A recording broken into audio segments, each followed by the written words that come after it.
Everyone, welcome to English grammar tutorial class. আজ আমরা error কারেকশানের 17 নম্বর ক্লাসে চলে এসেছি। তোমরা সবাই জানো আমরা এরর কারেকশানের একটা ধারাবাহিক ক্লাস করে চলেছি।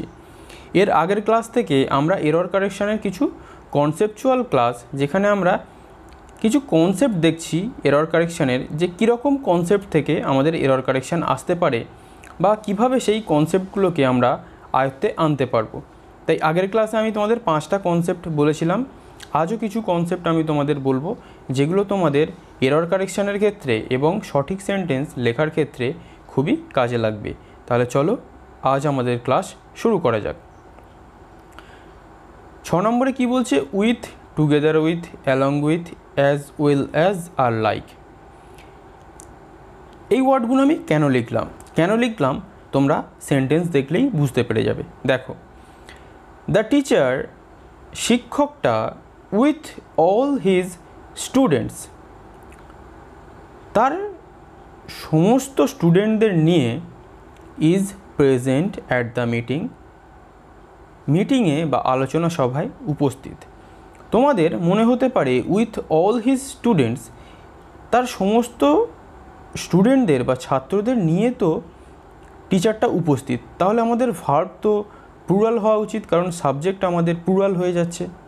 এখানেই কনসেপ্ট, যখন কোনো একটা সাবজেক্ট প্রথমে থাকবে, যেমন এখানে দ্য টিচার, তারপরে with all his, together with, along with, as well as, like, এই ওয়ার্ডগুলো দিয়ে কোনো আরও একটা সাবজেক্টকে আমরা জুড়ব এবং সেই দ্বিতীয় সাবজেক্টটা প্লুরাল হোক, সিঙ্গুলার হোক, যাই হোক না কেন, তার উপরে ভার্বের কোনো কিছু নির্ভর করবে না।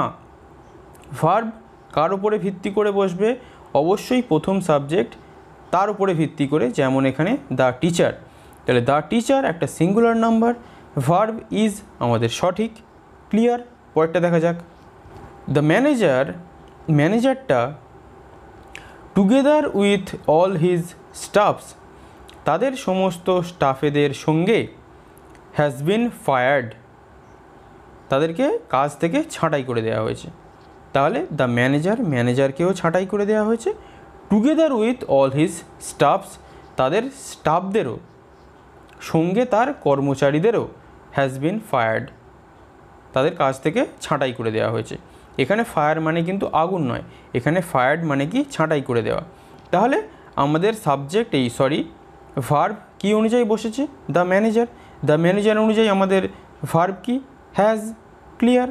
পরেরটা দেখা যাক। He as well as his friends has come. সে as well as his friends, সাথে তার বন্ধুরা, হ্যাজ কাম এসেছে। তাহলে হি হ্যাজ কাম আর কি? As well as his friends. তাহলে আমাদের ভার্ব কি অনুযায়ী বসলো?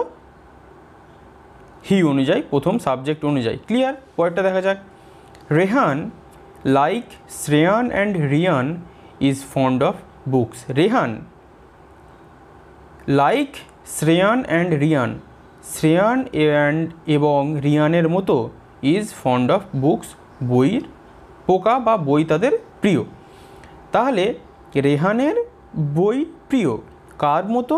লাইক শ্রেয়ান অ্যান্ড রিয়ান, কিন্তু আমরা ভার্ব কি অনুযায়ী বসিয়েছি? রেহান অনুযায়ী। তাহলে together with, along with, as well as, like, যাই থাকুক না কেন দ্বিতীয় সাবজেক্টের আগে আমাদের সবসময় ভার্ব কি অনুযায়ী বসবে?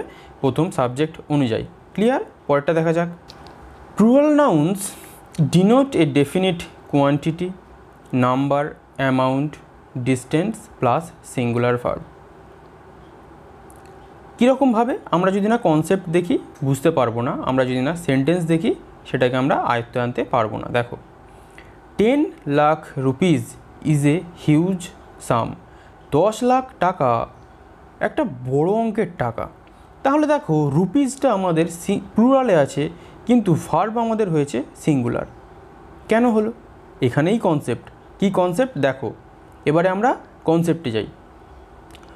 Plural nouns denote a definite quantity, যখন প্লুরাল নাউন কোনো একটা নির্দিষ্ট কোয়ান্টিটি, ডেফিনিট কোয়ান্টিটি মানে নির্দিষ্ট পরিমাণ, ডেফিনিট নাম্বার মানে নির্দিষ্ট সংখ্যা, ডেফিনিট অ্যামাউন্ট মানে নির্দিষ্ট একটা টাকার পরিমাণ, ডেফিনিট ডিস্টেন্স মানে কি একটা নির্দিষ্ট একটা ডিস্টেন্স মানে কি দূরত্ব। এইগুলো যখন বোঝাবে প্লুরাল নাউনের দ্বারা তখন সবসময় ভার্ব হবে কি সিঙ্গুলার। এই সেন্টেন্সগুলো একদম মাথায় গেঁথে রাখো। দেখো 10 লাখ রুপিস 10 লাখ টাকা, 50 মাইলস 50 মাইলস, 10 কুইন্টালস 10 কুইন্টালস, 500 রুপিস 500 টাকা।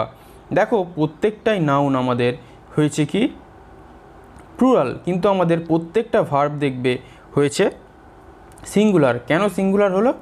এখানে আমরা একটা নির্দিষ্ট পরিমাণ টাকা বুঝিয়েছি 10 লাখ রুপিস, নির্দিষ্ট পরিমাণ ডিস্টেন্স দূরত্ব বুঝিয়েছি 50 মাইলস, নির্দিষ্ট একটা কোয়ান্টিটি বুঝিয়েছি 10 কুইন্টালস, নির্দিষ্ট পরিমাণ একটা অ্যামাউন্ট বুঝিয়েছি 500 রুপিস। প্রত্যেকটার পরেই দেখো ভার্ব যেটা আছে সেটা singular. 10 lakh rupees are a huge sum কখনোই লিখবে না, 50 miles are a long distance কখনোই লিখবে না, 10 কুইন্টালস আর এ হেভি লোড কখনোই লিখবে না। এখানে সবসময় তোমরা সিঙ্গুলার ভার্ব লিখবে। এই কনসেপ্ট যেন সবসময় তোমাদের মাথায় থাকে, এখান থেকে তোমাদের এরর কারেকশান এসে যেতে পারে। ক্লিয়ার? পরেরটা দেখা যাক। The plus adjective plus plural verb equal to plural noun. মনে হচ্ছে কনফিউজড তোমরা, কিন্তু কনফিউশনের কোনো ব্যাপার নেই, আমরা এক্ষুনি ক্লিয়ার করব। দেখো দ্য পুয়ার আর অনেস্ট, তোমাদের মনে হতে পারে আরে পুয়ার তো একটা সিঙ্গুলার ওয়ার্ড, কিন্তু ভার্ব আমাদের কেন আর প্লুরাল হয়ে গেল? এখানেই কনসেপ্ট। এইবারে দেখো দ্য পুয়ার আর অনেস্ট মানে হচ্ছে কি গরিবরা সৎ। দ্য পুয়ার মানে এখানে সমস্ত গরিব জাতিটাকেই বোঝানো হয়েছে, কিন্তু এটা কেন কনসেপ্ট? দেখো দা আর্টিকেল অ্যাডজেক্টিভ, তারপরে আমরা কোনো একটা অ্যাডজেক্টিভ বসাবো। দায়ের পরে যখন আমরা কোনো একটা অ্যাডজেক্টিভ বসাবো সেই অ্যাডজেক্টিভটা একটা নাউনের ফাংশন করবে, সেটা হয়ে যাবে প্লুরাল নাউন, এবং তারপরে যে ভার্বটা বসবে সেটা প্লুরাল ভার্ব। তাহলে কনসেপ্ট ক্লিয়ার? দায়ের পরে যে আমরা অ্যাডজেক্টিভটা বসাই সেটা আর অ্যাডজেক্টিভ থাকে না, সেটা হয়ে যায় একটা নাউন, এবং সেটা অবশ্যই হয়ে যায় প্লুরাল নাউন। তাই আমরা ভার্বও কি বসাবো? Plural verb. যেমন দ্য পুয়ার আর অনেস্ট মানে কি গরিবরা সৎ। তার মানে এখানে শুধু একজন গরিবকে নয়, সমস্ত গরিবকেই আমরা বোঝাচ্ছি। ক্লিয়ার? পরেরটা কি? দ্য রিচ আর সেলফিশ, ধনীরা হয় স্বার্থপর। তার মানে কি ধনীরা সমস্ত ধনীদেরই এখানে আমরা বোঝাচ্ছি। The Dam do not speak, বোবারা কথা বলতে পারে না। দ্য ডাম মানে কি আমরা সমস্ত বোবাদেরই বোঝাচ্ছি। The noble are respected in the society মানে কি জ্ঞানীদের সমাজে খুব শ্রদ্ধা করা হয়। তাহলে দেখো প্রত্যেকটা দেখে মনে হবে সিঙ্গুলার ওয়ার্ড, কিন্তু ভার্ব কেন বসলো প্লুরাল? এটাই হচ্ছে আমাদের concept.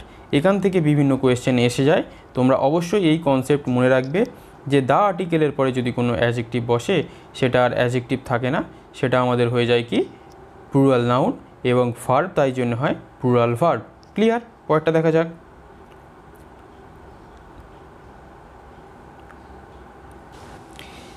A number of equal to indefinite number, the number of equal to definite number। দেখে তোমরা কনফিউজড, কিন্তু সেন্টেন্স দেখলে তোমাদের পুরোপুরি কনফিউশন ক্লিয়ার হবে। দেখো A number of students are absent। A number of students মানে কিন্তু এটা কখনোই এটা নয় যে একজন student. A number of students মানে কি অনেকজন স্টুডেন্ট, কিন্তু সেই নাম্বারটা কত সেটা তোমার জানা নেই। তাহলে যে জিনিসটা তুমি জানো না, যে জিনিসটা সম্পর্কে তুমি শিওর নও, তাহলে সেটা কি নাম্বার হয়? সেটা সবসময় হয় ইনডিফিনিট নাম্বার বা অনির্দিষ্ট নাম্বার, যেটা সম্পর্কে তোমার কোনো ধারণা নেই, তুমি একটা আন্দাজ করে বলছো। যেমন এ নাম্বার অফ স্টুডেন্টস মানে কিছু সংখ্যক স্টুডেন্ট, মানে অনেক স্টুডেন্টই অনুপস্থিত। A number of players have attended the practice session, অনেক খেলোয়াড়রা প্র্যাকটিস সেশনটাকে অ্যাটেন্ড করেছে বা প্র্যাকটিস সেশনে উপস্থিত হয়েছে। তাহলে যখন আমরা এ নাম্বার অফ দিয়ে কোনো একটা নাউন লিখব, সেই নাউনটাকে সবসময় আমরা প্লুরাল ফর্মে লিখব।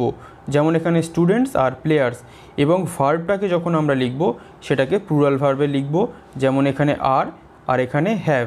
কিন্তু দ্য নাম্বার অফের ক্ষেত্রে আমরা একটু কনসেপ্ট চেঞ্জ করব, যেটা আমরা পরীক্ষায় ভুল করে থাকি। দেখো, দ্য নাম্বার অফ মানে কি ডেফিনিট নাম্বার। কিভাবে বলছে? The number of students is present. The number of students is present মানে কি তুমি জানো কতজন স্টুডেন্ট ওখানে present. The number of students, তাই এখানে কি দ্য নাম্বার অফ মানে ডেফিনিট নাম্বার, একটা নির্দিষ্ট সংখ্যা, সেই সংখ্যাটাকে তুমি জানো, ওই সংখ্যক স্টুডেন্টগুলো উপস্থিত আছে, তার মানে সেই নাম্বারটা 5 হোক 10 হোক 20 হোক, সেই সংখ্যাটা তুমি জানো। তাহলে যখন তুমি জানো, সেটার সঙ্গে যে ভার্ব বসাবে, এখানে প্লুরাল স্টুডেন্টস হলেও তোমরা ভার্ব কি বসাবে? সিঙ্গুলার। আর এ নাম্বার অফ যেটা সংখ্যা তুমি জানো না, ইনডিফিনিট নাম্বার, ভার্ব কি বসাবে? প্লুরাল। ক্লিয়ার? তার মানে এখানে কি তারপরটা কি বলছে? The number of seats is fixed. ওই যে সংখ্যক সিটটা সেগুলো ফিক্সড মানে কি সীমিত। তাহলে আমাদের ভার্ব কি বসেছে? ইজ, মানে যে সংখ্যক সিটটা ফিক্সড হয়ে আছে সেই সংখ্যাটা তুমি জানো। তাহলে আশা করছি এই কনসেপ্ট তোমাদের আর ভুল হবে না, পরীক্ষায় আসলে তোমরা অবশ্যই এগুলো পারবে। ক্লিয়ার? পরেরটা দেখা যাক। পরেরটা কি বলছে? Expressions plus quantity plus singular verb always. কিছু কিছু এক্সপ্রেশন থাকে এবং সেই এক্সপ্রেশনগুলো একটা কোয়ান্টিটি বা পরিমাণের কথা বলবে। যখনই সেই এক্সপ্রেশন দিয়ে আমরা কোনো পরিমাণ কিছু বোঝাবো, তারপরে সবসময় মনে রাখবে সিঙ্গুলার ভার্ব বসবে। সেন্টেন্স দেখলে তোমরা সেটা বুঝতে পারবে। যেমন মাচ অফ মিল্ক, অনেকটা দুধ, হ্যাজ টার্নড শাওয়ার, তার মানে কি টকে গেছে। তাহলে মাচ অফ মিল্ক মানে কি একটা পরিমাণ, সেই পরিমাণটা কত? মাছ, অনেকটা পরিমাণ। তাহলে মাচ অফটা কি একটা এক্সপ্রেশন, মিল্ক মানে কি একটা কোয়ান্টিটি, দুটো মিলিয়ে expression plus quantity. Much of milk, অনেকটা পরিমাণ দুধ, এইটা হচ্ছে দুটো মিলিয়ে এক্সপ্রেশন প্লাস কোয়ান্টিটি। তাহলে অবশ্যই সেটা মাচ অফের পরে মিল্ক হতে পারে, ওয়াটার হতে পারে, যে কোনো জিনিস হতে পারে। তখন তোমরা কিন্তু ভার্বটাকে অবশ্যই বসাবে সিঙ্গুলার। যেমন এখানে হ্যাজ, মনে হতে পারে অনেক দুধ, ভার্ব মনে হতে পারে প্লুরাল, কিন্তু না, ভার্ব কখনোই প্লুরাল হবে না, ভার্ব কি সবসময় হবে সিঙ্গুলার। ক্লিয়ার? তারপরে কি? প্লেন্টি অফ কফি, অনেক পরিমাণ কফি, হ্যাজ গন ওয়েস্ট, নষ্ট হয়ে গেছে। এ লট অফ বাটার, অনেকটা পরিমাণ বাটার, হ্যাজ বিন পারচেসড, কেনা হয়ে গেছে। মাচ অফ টাইম, অনেকটা সময়, হ্যাজ বিন ওয়েস্টেড, নষ্ট হয়ে গেছে। এ লট অফ এনার্জি, অনেকটা পরিমাণ শক্তি, ইজ লস্ট, ক্ষয় হয়ে গেছে। Plenty of time has been spent, অনেকটা সময় কাটানো হয়ে গেছে। তাহলে much of, plenty of, A lot of, much of, A lot of, plenty of, এগুলো একটা এক্সপ্রেশনের সঙ্গে কোয়ান্টিটি। তারপরে যে ভার্বটা আমরা বসাবো সেই ভার্বটাকে অবশ্যই আমরা কিন্তু সিঙ্গুলার বসাবো, এবং এটাকে দেখো কোয়ান্টিটিই হবে, সেগুলো কি আনকাউন্টেবল নাউন। ক্লিয়ার? এখানে আবার দেখো একটু কনসেপ্ট আমাদের চেঞ্জ হবে। আগে আমরা দেখেছিলাম এক্সপ্রেশন প্লাস কোয়ান্টিটি, এখানে আমরা দেখব expression plus number. Expression plus কোয়ান্টিটিতে আমরা কিন্তু সবসময় দেখেছিলাম আনকাউন্টেবল নাউন এবং সিঙ্গুলার ভার্ব, কিন্তু এক্সপ্রেশন আর নাম্বারে আমরা কি দেখব? এটা একটা নাম্বার থাকবে এবং সেটা প্লুরাল ভার্ব হবে এবং সেটা প্লুরাল নাউন হবে, এবং ভার্ব যেটা বসবে সেটাও প্লুরাল। যেমন সাম অফ বুকস আর ইউজফুল, কিছু পরিমাণ বই হয় ইউজফুল, যেমন বুকস এটা হচ্ছে কাউন্টেবল নাউন, প্লুরাল ফর্মে লেখা। সাম অফ দ্য স্টুডেন্টস, কিছু students have already submitted their project, তাদের প্রজেক্ট জমা দিয়ে দিয়েছে। তাহলে স্টুডেন্টস প্লুরাল নাম্বার, ভার্ব হচ্ছে প্লুরাল। তাহলে এগুলো এক্সপ্রেশন প্লাস নাম্বার। আর আগেরটা কী ছিল? এক্সপ্রেশন প্লাস কোয়ান্টিটি, সেগুলো সব আনকাউন্টেবল নাউন আর সিঙ্গুলার নাম্বার। পরেরটা কি? প্লেন্টি অফ ভিজিটার্স, অনেক ভিজিটার বা দর্শক, হ্যাভ অলরেডি কাম, এসে গেছে। None of my friends is are present, আমার কোনো বন্ধুই উপস্থিত নয়। এটাকে আমরা ইজও করলে সঠিক আর আরও করলে সঠিক। ইজ করলে আমরা সিঙ্গুলার অর্থে ব্যবহার করছি, আর করলে আমরা প্লুরাল অর্থে ব্যবহার করছি। দুটোই আমাদের সঠিক, কোনোটাই আমাদের বেঠিক নয়। তাহলে none of my friends is present, none of my friends are present মানে কি আমার কোনো বন্ধুই উপস্থিত নয়। আমরা ইজও লিখতে পারি, আরও লিখতে পারি। সিঙ্গুলার ভার্ব প্লুরাল ভার্ব দুটোই আমরা লিখতে পারি, একমাত্র সেটা যখন আমরা নান থাকবে। নান ছাড়া অন্য যে কোনো থাকুক না কেন সেখানে কিন্তু আমাদের প্লুরাল ভার্ব লিখতে হবে। যদি নান থাকে আমরা সিঙ্গুলার ভার্ব প্লুরাল ভার্ব দুটোই লিখতে পারি, একমাত্র নানের ক্ষেত্রে। তাহলে none of my students has failed, আমার কোনো ছাত্রই ফেল করেনি। ক্লিয়ার? তাহলে অবশ্যই যেন মনে থাকে নানের ক্ষেত্রে আমরা সিঙ্গুলার প্লুরাল দুটো ভার্বই ইউজ করতে পারি। পরেরটা দেখা যাক। Many, many, an, more than one plus singular noun.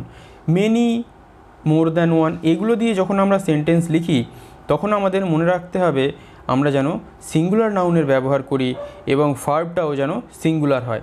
যেমন many a boy is present, many a boy এটা কিন্তু সিঙ্গুলার নয়, আমরা সিঙ্গুলার ভার্ব ইউজ করছি মানে ওয়ার্ডটা কিন্তু সিঙ্গুলার নয়। মেনি এ বয়, বয়টাকেও আমরা সিঙ্গুলার করছি, ইজ এটাকেও আমরা সিঙ্গুলার করছি, কিন্তু আমাদের সেন্সটা কি, আমাদের সেন্সটা হচ্ছে প্লুরাল। তাহলে মেনি এ বয় মানে কিন্তু অনেক ছেলে উপস্থিত ছিল। Many an opportunity is missed, many an opportunity মানে কিন্তু একটা অপরচুনিটি নয়, একটা সুযোগ নয়, অনেক সুযোগই আমাদের হাতছাড়া হয়ে গেছে। More than one chance is given to him, একের বেশি সুযোগ তাকে দেওয়া হয়েছে। তাহলে প্রত্যেকটা কিন্তু আমাদের প্লুরাল সেন্স দিচ্ছে। মেনি এ বয় মানে কখনোই একটা বালক নয়, অনেক বালক। মেনি অ্যান অপরচুনিটি মানে একটা সুযোগ নয়, অনেক সুযোগ। মোর দ্যান ওয়ান চান্স মানে কিন্তু একটা চান্স নয়, একটা সুযোগ নয়, তোমরা এখানে দেখেই বুঝতে পারছো। তাহলে অনেক সুযোগ, তাহলে এইগুলোর সাথে আমাদের কিন্তু সিঙ্গুলার ভার্ব হবে। তাহলে এই যে কনসেপ্ট আমি তোমাদের করাচ্ছি এগুলো কিন্তু তোমরা ভালো করে খাতায় নোট ডাউন করে নিতে পারো, স্ক্রিনশট করে নিতে পারো, কারণ এগুলো তোমাদের সেন্টেন্স সঠিক লেখার ক্ষেত্রে, এরর কারেকশান করার ক্ষেত্রে খুবই কাজে লাগবে। এরপরে আমরা আরও এরকম কিছু ক্লাস আনবো যেগুলো আমি মনে করেছি তোমাদের দেওয়া উচিত, তাই আমি এগুলোকে বিভিন্ন বই দেখে সিরিয়াল অনুযায়ী নোট করার চেষ্টা করছি, যাতে তোমরা একটা খুব ভালো কনসেপ্ট বিল্ড আপ করতে পারো এরর কারেকশানের ক্ষেত্রে এবং সঠিক সেন্টেন্স লেখার ক্ষেত্রে।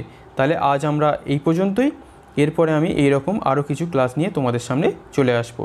Thank you for watching.